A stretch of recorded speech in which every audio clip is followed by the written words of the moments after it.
Colby Covington. Once upon a time, one of my favorite fighters in the sport that I used to root for. Now, an absolute coward and a duck. We're going to go through his delusional interview on Submission Radio. Shout out to Submission Radio. If you need a Colby Covington interview, the Submission Radio boys are the ones to do it. But we're going to watch through this interview and have a listen at some of the things Colby Covington's saying, because this man is ducking Ian Garry. End of discussion. Like, I know you could see this as, lol, he's just punishing him because Ian Garry didn't meet his stipulations. We're not 12 years old. Fight him. That's what real fighters do. And that's what new fan favorite fighters do as well. They fight people. They show up against whoever, whenever, wherever, challenge themselves and get the job done or don't get the job done. Either way, we respect them for it. Covington is being one of the biggest cowards in the sport right now. I'd say he's probably the most high-profile coward in MMA right now. And it's insane to me. Let's have a little listen to Colby Covington ducking Ian Garry. One of the biggest fights. Before I even get into the video, it would be one of the biggest fights of the year. I would have more excitement flowing through my veins when they announced the start of the fight of Ian Garry versus Colby Covington, and I will do for John Jones versus Stipe Miocic. This is one of the biggest fights of the year. Definitely top 10, maybe top 5. What is the biggest matchup you can make right now at welterweight? And Covington is single-handedly costing us that fight. Make no mistake about it. Have a listen. 10. I know last time when you were on the show, you broke down your criterias as well for that Ian Garry fight. You had some stipulations that he had to meet. Otherwise, there wasn't going to happen. Which were basically, before we even let this continue, I'm going to jump in now and again to make it fair use. But also, the stipulations were just things that Ian Garry is never going to do. So he's basically just, in the business equivalent, he's priced himself out of even having to do anything. You know what I mean? He's just calling Ian Garry's bluff. Let me just say a bunch of things he's never going to do, and then he won't do them, and I'll be like, well, I told him to do these things, and he never did. It's just like, we're not 12 years old anymore, man. We got JDM now. You know what I mean? We had Volkanovski, RIP. We have these savages in the sport now. We don't need this yapping anymore. Just bullshit, nonsense in interviews. This interview, I think, has like 20-something thousand views in a day. Even if Covington's numbers, he's fallen off here. Break it down for us. What exactly ended up happening? Did he meet any of your criteria? What exactly ended up happening with that? Yeah, so, I gave him some simple stipulations, guys. You guys know better than anybody, having followed my career, what I've had to go through to get to this point in my career. I literally went to Brazil, and I had people that wanted to take my head off with a fork and take my head off with some assault rifles outside the arena, because those Brazilian fans were so pissed at what I did to them and the things that I had to do to get to this point. So I've literally risked my life for this company. I've literally went over to Brazil, fought one of the greatest Brazilian fighters of all time in Damian Maia. He's got some of the most finishes in UFC history, completely obliterate him, leave him in a pool of blood, and then, do what I do in the post-fight, like for this business to sell, to sell pay-per-views and to sell tickets to the fight. So, I've had to do so much. All I gave is 3 little stipulations. I first want to talk about this opening statement from Colby Covington. People don't understand what I've been through. You got a couple threats by Brazilian crowd members and you were escorted safely home to the US. What you've been through? Are we trauma dumping as a reason why we shouldn't be fighting Ian Garry right now? Is that what we're doing? You don't understand what I've been through to get here. Fight Ian Garry. You guys don't understand, like, the things I've been through. Dude, the Brazilian crowd wanted to kill me. Okay.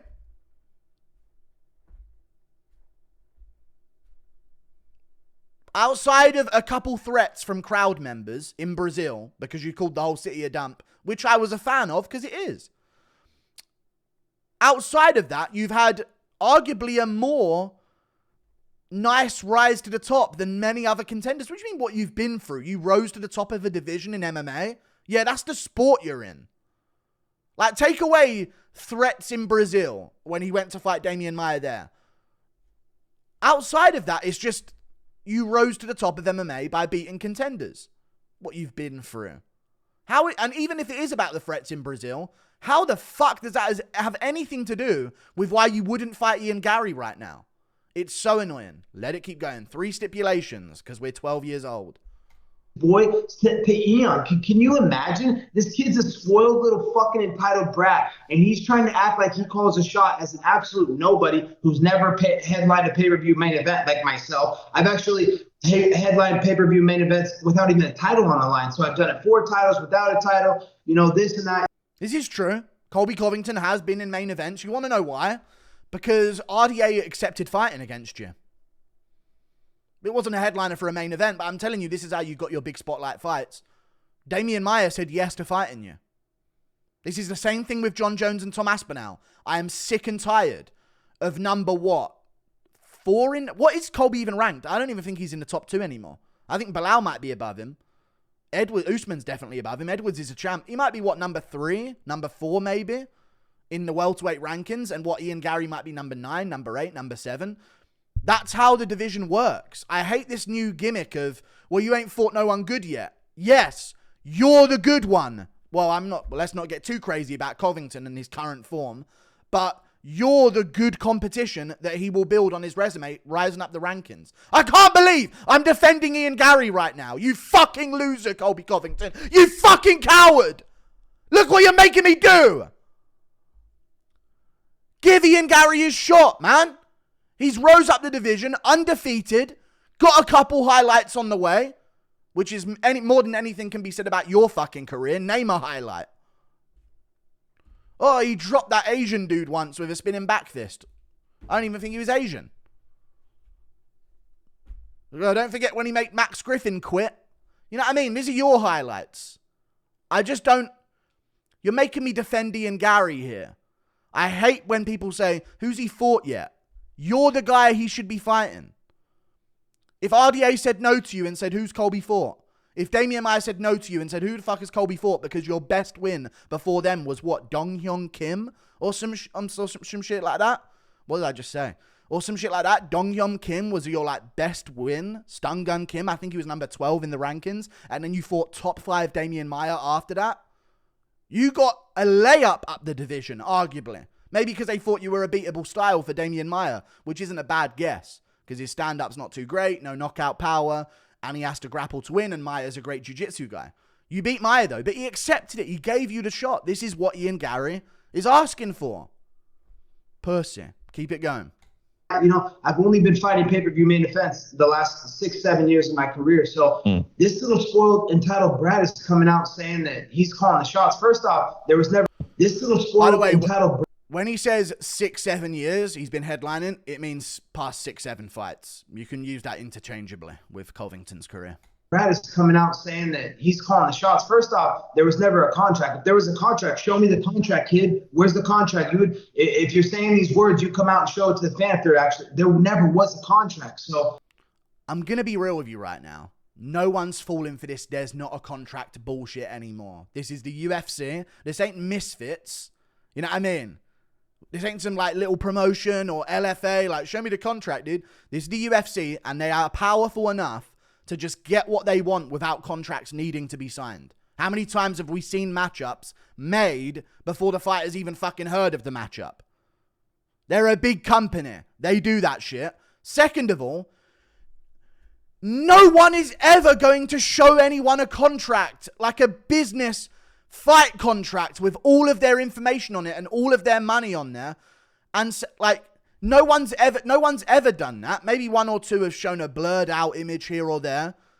And what's to say it wouldn't be just a random piece of paper? He's asking Ian Garry to prove things that are unprovable. The 3 stipulations. He can't complete the stipulations without completely, ruining his relationship, which I think he should do. But he's not going to, and Covington knows that. That's why he asked those 3 stipulations. Show the contract that you were sent, because there isn't one. UFC, that's the last thing the UFC does when they're signing fights. You know what I mean? They get to, okay, everyone's in. Okay, we've announced it everywhere. Dana, have you said it on SportsCenter yet? Good. Let's send out the contracts. That's always been how the UFC has worked. Either way. The thing is when the UFC calls Colby Covington Incorporated, Colby, is able to choose and do what he wants because I've earned my way in this company and I've done good business for this company where I'm allowed to call the shots. So this little kid doesn't call the shots. So I gave him 3 little stipulations. That's all he had to do. Guys, could you imagine? All I told him was turn on the comments. Like, how hard is it to flick a little button up or down? Like, that's not that hard. It's so easy. And then to have his wife, shoot a video, why they deserve this fight. And how hard can that be? She's out here. He asked her to shoot a video with him, which is where he uses the models to do the fight pics sponsor videos, where he's got one arm around her. Like, she's obviously not going to do that. They're not going to do that, obviously. And also, Ian Garry's unblocked me on Twitter, by the way. So, I don't know. Maybe he is starting to think about turning the comments back on. Who knows? But Colby Covington, shut up and fight Ian Garry. It's the biggest fucking fight in the sport right now, dude. Shut the fuck up with all this stupid 12-year-old shit. We're not kids anymore, man. Stop these. I gave him 3 stipulations and shut up. Honestly, I remember a Covington who, yes, said bad shit. Yes, said controversial shit. I don't give a fuck if anyone says anything controversial. Actions over words any day on a judgment of character. Said these controversial things. Said this shit at a press conference. All this. But at the end of the day, he showed up and he fucking gritted down and fought. He fought RDA after fighting Maia in Brazil. You did all this shit. You're not that guy anymore, it seems. Now you're just some bitch waiting for a perfect matchup or an easy matchup or the matchup that's going to get you right back into title talks, and then you're probably going to sit out, or, Dana, I'll be the backup opponent for Edwards versus Rakhmonov. I'll be the backup. And then you'll do the backup, and then you'll try and get a title shot after that. It's lame and gay. Fight 2 contenders in a row, like a real man would in the sport of MMA. Real savages. That's what they do. I lost a belt? Fuck it. Give me Calvin Kattar and Yair Rodriguez. That's what real men do. Max Holloway. I've lost a title shot? Fuck it. Give me Poirier and Fiziev. Gaethje. Fuck it. Give me Holloway again. Or no, give me Holloway on top of it. Oh, I lost. That's what real savages do to give us these great moments in sports where they're up against it. You've never been in that position since getting your first sniff at a title shot. You're, going on 5-minute rants to other fighters that they're never going to fight and trying to quote Shakespeare like she's smart or something. So, everybody knows that, out of that little gimmick relationship that's going on, that little gimmick sideshow, circus show that's going on, she's the real star of the family. So she wants to be a star. Come out here and say why you deserve to fight a superstar on myself. So he couldn't do these simple little stipulations, guys. Guys, like I said earlier, I risked my life. I had to get escorted by like high-level fucking Secret Service out of Brazil just to get back to America. Like, but first of all, you didn't ask her to just do a simple video. She's never going to do what you did because it would absolutely bring it. Well, maybe she's good at bringing shame on Ian Garry, but I think at this point, seeing as she followed a relationship counseling service after my videos that I made about them, I think they're on thin ice, so they're trying to keep things together right now. They're obviously not going to do this shit of your stipulations, and then you're just trauma dumping. I went to Brazil, and they said they wanted to kill me. They said, "Uva morrer." You were escorted by people back to the US safe and sound. What are we doing? They put a $50,000 bounty on my head. So, no fucking reason not to fight Ian Garry. It has nothing to do with you fighting Ian Garry whatsoever. If someone would have told me in the early beginning of my career, Colby, all you have to do to get these big fights and, to get to the next level is just turn on the comments. Like, how hard can that be, guys?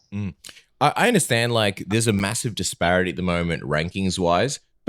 I'm looking at it and I'm wondering, like, do you think there's ever a situation where Ian sort of works his way up and he's, maybe like a title contender or champion or whatever the case may be, and he's worked his way up to a position where you're like, all right, now that's a fight that, I would like to do regardless of any stipulations? Or do you think this is a matter of like, the ship has sailed and we're just never going to see you and Ian fight?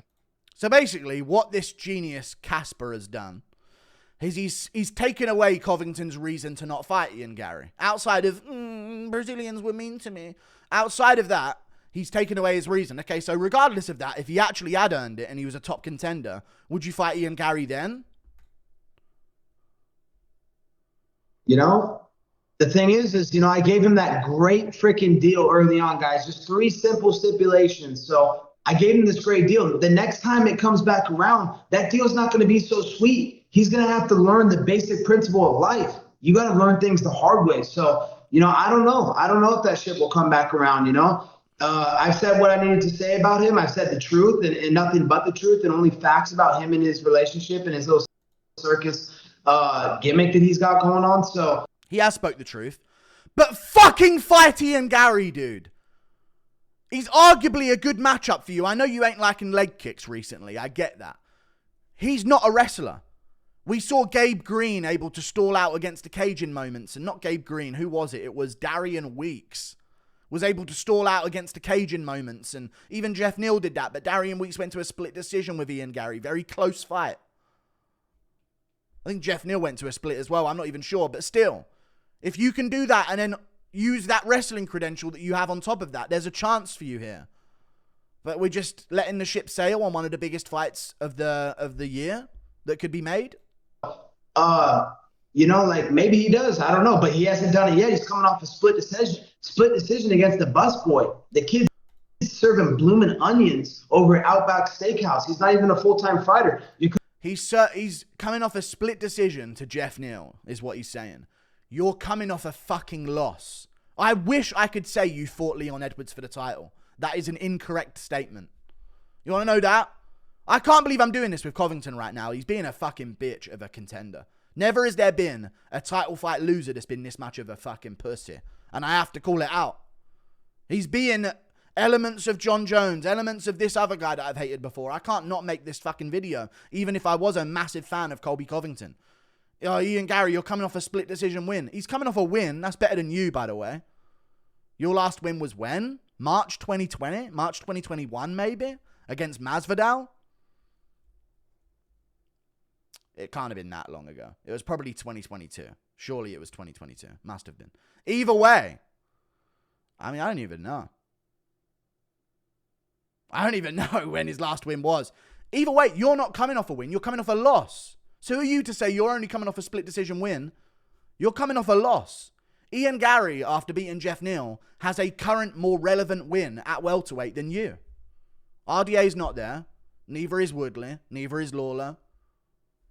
Neither is Masvidal. They're all your good wins. I wish I could say you were coming off a fight against Leon Edwards. You didn't even fight him. You went to a title fight and did not fight for a title. You just let him win and then got a takedown in the fifth and had your hands up at the end of the fight like a delusional retard. We continue. Coming off a split decision over that guy and you're trying to act like you call the shots and I'll do as I'm told. No, kid, you'll do as you're told. You'll do as you're told and you'll go sit there in the corner because you're Conor McGregor.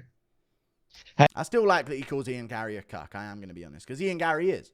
But it's still cowardly behavior. And then we get to a point here where we're asking, okay, well, who do you want to fight then? What's next for Colby Covington? Who do you think makes sense then? Like next fight wise, is there anybody that you've sort of got your eyes on? You mentioned Belal Muhammad recently. Is that a possibility? Yeah. I would like Belal. He's talked a lot of smack. I want that racist to catch a fade. He's remember the racist. He's out there. Saying that I only got my title shot because of white privilege. Oh, Belal Muhammad, remember the racist. Now he's squatting on his ranking, guys. He should have to. Please don't turn into someone calling out everyone for being racist, Colby, because once Strickland came along, Colby became a bit of a Karen. I'm going to be honest with you. Once Strickland came along, remember when Colby was like, the things he says about women? Gah, this guy's, how can anyone believe this guy, the things that he says? He actually looked like a little soy boy in comparison to Strickland after that. So don't be the one now saying, oh, you're racist. How can you say things like that? Don't be the guy going on about how can you say things like that anymore. There's a light comment by Belal Muhammad on some white privilege stuff. Whatever, they're going to say shit like that. And to be fair, with your career, can you blame him for even assuming anything? Over the past 4 years, I can't name a more privileged fighter than you. Jesus. And then he wants to fight Belal Muhammad.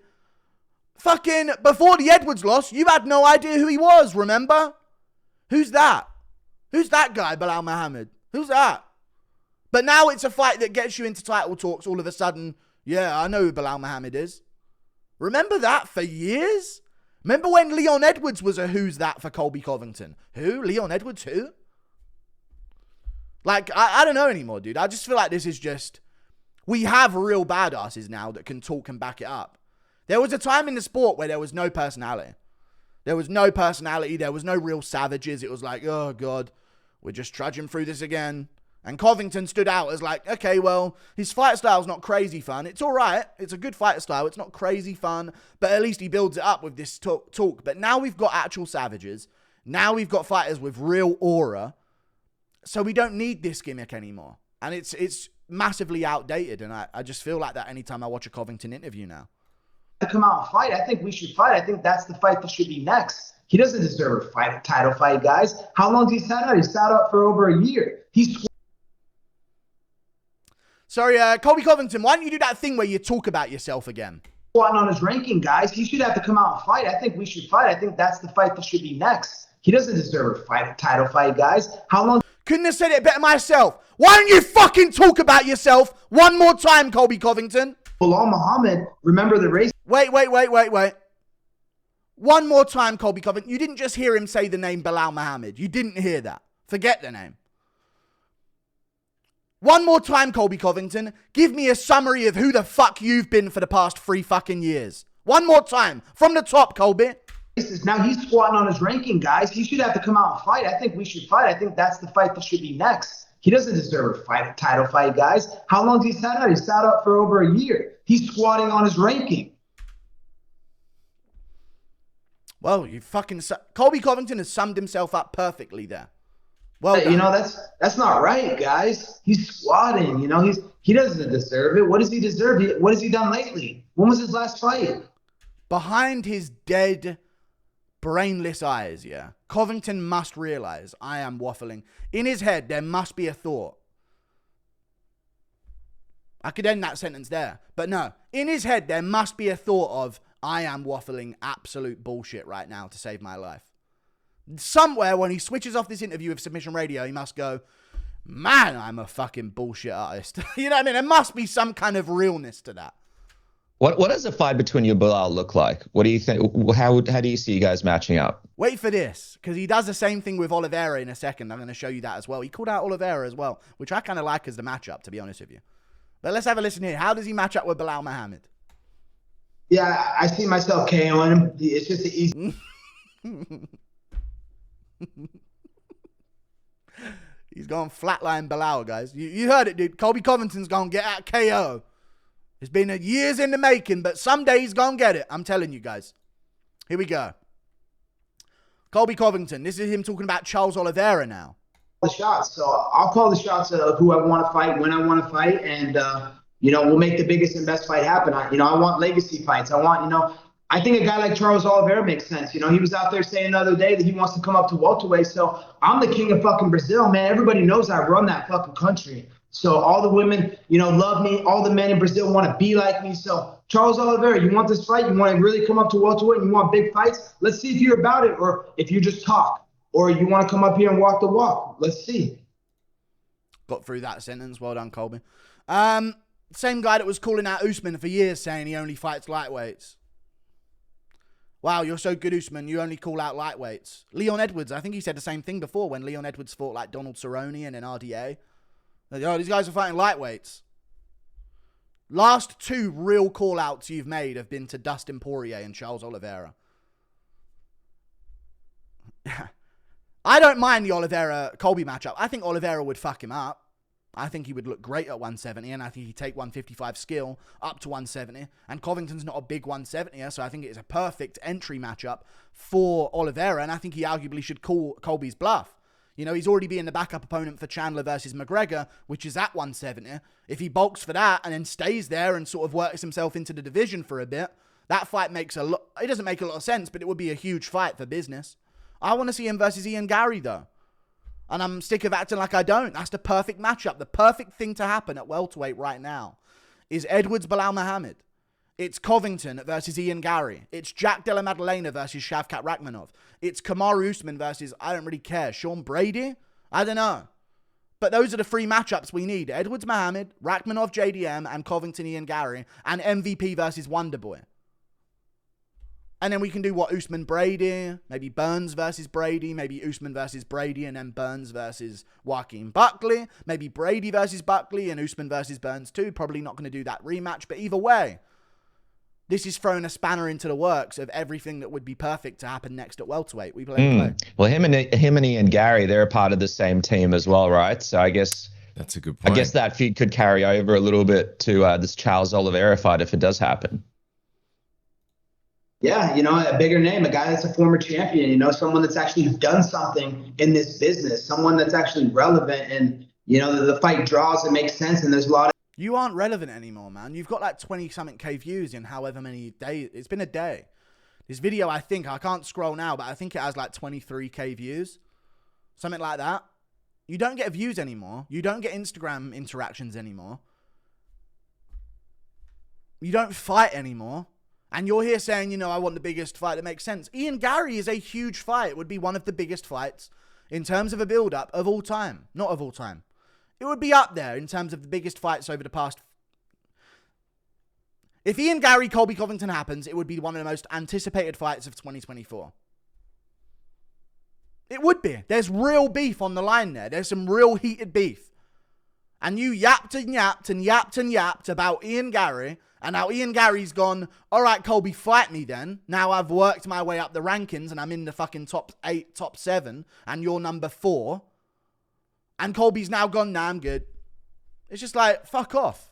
A lot of angles in that fight, you know. Is he going to defend his country, or is he going to go into retirement and just always know that Colby Covington is the owner of Brazil? And, you know, America's champion, Donald Trump's favorite fighter, does whatever the fuck he wants in Brazil. You know, and there's nothing he can do about it. Get all the girls over there. Except when he insults any one of them, in which case he gets escorted by military out of the country for his own life. Does whatever the fuck he wants in Brazil, though. But was literally just arguably trauma dumping about how he had to be escorted out of the country because they put a bounty on him and they were wanting to take his head off with a fork because he can't just use the word knife because his brain has to mess up a sentence somehow. I don't know, dude. I'm just sick of it now, man. You know, it's gone from, you know, when people used to say Colby's delusional, he's just yapping. And then you could say, but dude, he fucking, look what he did to RDA. Look what he did to Maya. You know what I mean? People used to say Colby's this, Colby's that. Dude, he looked great against Usman in the first fight. What a scrap that was. How savage is he for that round 4 where he won it with his jaw hanging off? There was always something you could say back. But now when people say Colby's delusional, he's shit, he's washed up, I'm kind of like, yeah. Yeah, he kind of is. Yeah, I mean, there's not much to defend him with anymore because there's no action coming from Covington anymore. He's fought once in the past, 2-3 years, and he barely fought in that fight. All the men want to be like me. They all try and, you know, act like they're me, but there's only one Colby Covington, and he's standing right here. And if Charles... You're sitting down. ...wants to see, you know, big fights at welterweight, then come up and see me. Otherwise, just, you know, just all talk. Dude, that'd be a crazy fight. How do you picture you matching up with Charles? Because obviously you've got the takedowns. He's got the phenomenal skills on the ground. His striking's come a long way. I'd be curious to see even the like how you guys, just the size, you know what I mean? Because like you're not a massive welterweight. He's a fairly big lightweight. How do you sort of see you matching up against Charles? I personally think Oliveira would match up very well with Covington. Covington taking Charles Oliveira down, Covington would be in trouble. I really do believe that. I don't think welterweight jiu-jitsu is anywhere near the level of lightweight jiu-jitsu, especially amongst their specialists of grappling.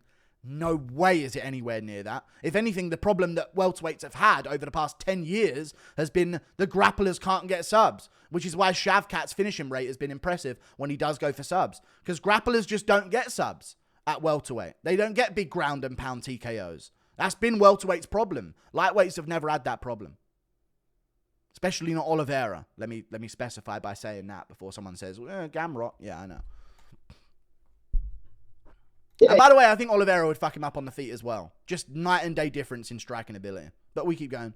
He's a huge lightweight. You know, you heard from Uncle Chael last fight that he was going into that, you know, he was hearing a lot of reports. He was having a really hard time making weight. He's suffering, and he's just, you know, he's just taking chromosomes out of his body. It's just not healthy, you know, so it's not sustainable. You know, he's grown over the years. So he's a tall guy. I'm pretty sure he's taller than me. I think he's 6 foot. I'm 5'11". So yeah. He's 5'11", and Colby's 5'10". You know, we're probably exactly the same weight. I walk around at like 82, 83, 85 max on my heaviest day soaking wet. So, And I respect that of Covington. you know, we're very comparable in size, but skill, no. That's where we're not comparable. That's where I just beat him everywhere. I'm a better jiu-jitsu artist than him. I'm a better striker. I'm just a better all-around mixed martial artist. Yeah, we're done. He's just sitting there yapping like, I think I'm done now, I think. So there must have been a reason why I put these last 21 seconds in there, so we will listen to it, but we're just better jiu-jitsu artists. What have you ever done impressive jiu-jitsu wise? Name something you've done impressive jiu-jitsu wise. Round 3 against Masvidal. Round 3 where you just full guard camped Masvidal and beat him up with body shots. That's your most impressive jiu-jitsu move I've ever seen of your career. Never seen you. I mean, before, obviously, you beat some unranked guys with a rear naked choke. But in terms of ranked competition, where's your KO? Where's your submission? It doesn't exist. You know, that's why I just don't think he actually comes up and follows through with his word. I think he's all talk, and he's not really going to do it. So, you know, I match up well with him, and I'd love to entertain that fight. That's what I want. That's what I love, you know, fighting former champions. You know, that's all I've done the last, like, 7 or 8 years. So that's all I want to keep doing. And I want to leave my legacy in this company as the first ballot Hall of Famer. Yeah, man. Hate this energy. And you know what, yeah? I'm going to end this video with this. There you go, Dennis. You can get some screen time, mate. I'm end the video with this. This new culture of you ain't fought nobody yet with these top contenders. If anybody, I'm going to say it right now, Dana White, you guys get called modern day slave owners. Start fucking acting like it, honestly. I'm sick of it. Every time I see anyone mention anything about the UFC or Dana White on Twitter, they're like modern day slave owners. They give no rights to their fighters. Their fighters have no choice. You know what? If they're going to act like, if everyone in the world is already calling you at UFC and Dana White, double down and start acting like it. Guess what, Colby Covington? No Ian Garry fight, push him. Just push him out the fucking promotion. Off the PFL you fucking go, where you will be irrelevant for the rest of your fucking life. I'm sick and tired of this attitude. It pisses me the fuck off. You ain't fought nobody yet. The only reason you fought anybody is because they said yes to fighting you. RDA said yes. Damian Maia said yes when you were ranked, what, number 13, number 12, number 11, something like that? Fucking bullshit, man. Like and subscribe. See you later. Goodbye.